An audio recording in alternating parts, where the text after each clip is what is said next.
Hey friends, if Cisco Webex is not working on your system, then please watch this video. I will guide you through the resolutions. Now, the first solution is to check the Webex server status. And how do we do that? Simply search Bing for Webex server status. I prefer Bing or Google these days. And then click on this option status.webex.com. Now, if all of these are in green and it says operational, then well and good. And if not, then check the specific service on whether it's working or not. The second solution is to kill the process in the task manager and then restart it. So search for task manager in the Windows search bar and open task manager. Wait for it to load. And do you see Cisco Webex here? Yes, I do. So right click on it and select end task. Once the process has been killed, search for Webex and open the app.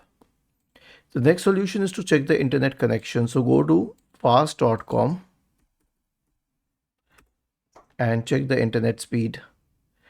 It should be good enough, like it should be over 20 Mbps for it to work. And the last solution is to reinstall Webex. But first of all, we will have to close it and then right click on the start button, select settings from the menu.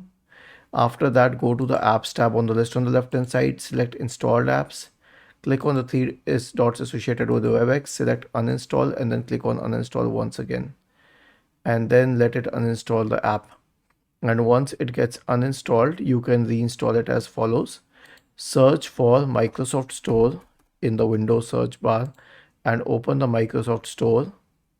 And then search for Webex, Cisco Webex, and then open Webex. And now you can install it from here by clicking on install.